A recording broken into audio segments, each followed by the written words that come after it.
Anyone can see it. It merely takes looking at it to see that there is a difference. Letterpress puts a bite into the paper. There is a three-dimensional quality that no other printing method can equal. John Christensen, proprietor of Firefly Press, Somerville, just off Somerville Ave, not far from the 15th century. I'm not prepared to argue that letterpress printing is better to anyone who doesn't already think so. But whether or not it's better, it is simply different, and people like the look of it. A look that goes straight back to Gutenberg.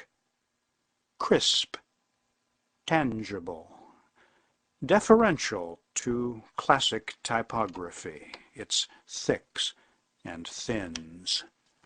Every character on the page a direct impress of an inked surface, once wood, now steel or lead. You are dealing with physical stuff. Letters are things, not pictures of things. And when you assemble metal type, you are obliged to acknowledge and accept that. I do not find that a problem. If I were to be sat down at a computer and told, here, you can do whatever you want, I wouldn't know what to do. There would be too many choices. Ultimately, it is the process. What the printer loves is the doing of it. Real production pressmen could be doing this at 2,000 impressions an hour, but we've never been in that much of a hurry. Much of the type cast as needed on the premises. Molten lead at 700 degrees, about to be squeezed against a matrix of a W, which goes into this British monocaster to produce one backward W at a time. Some of these machines, like the linotype, among the most complex mechanical devices ever mass-produced, and among the most beautiful, John Christensen would say. Engineers of that day thought in organic metaphors. You see the jaws, and you see the knees, and the elbows. There is a humanness to these mechanical devices. And a nomenclature almost as rich as sailing. The width wedge, the tympan, slotted to receive registration pins.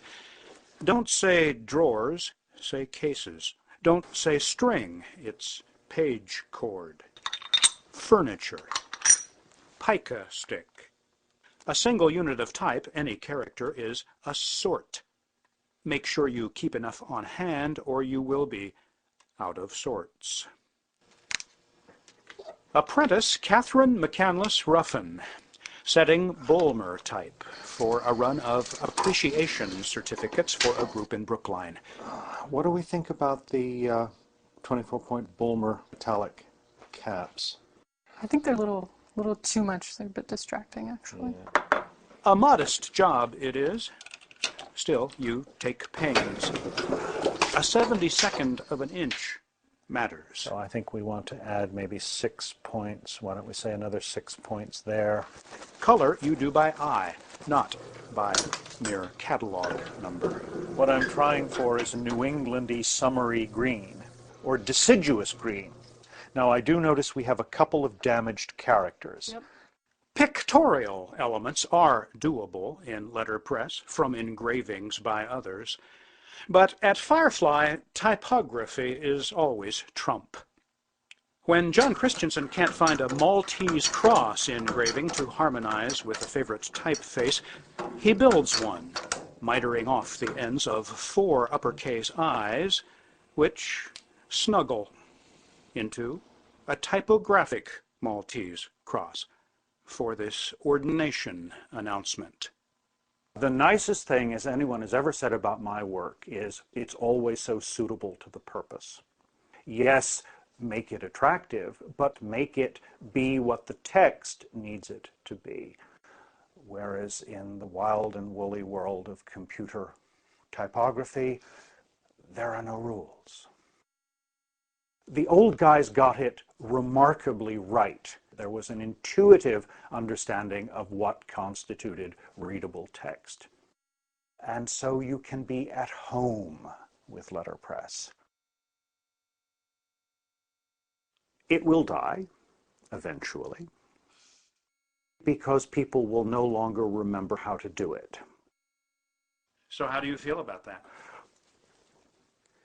It's okay. I'm only responsible for my watch. I'm thankful every day that I get to do this. In Somerville, this is Chuck Kramer at large.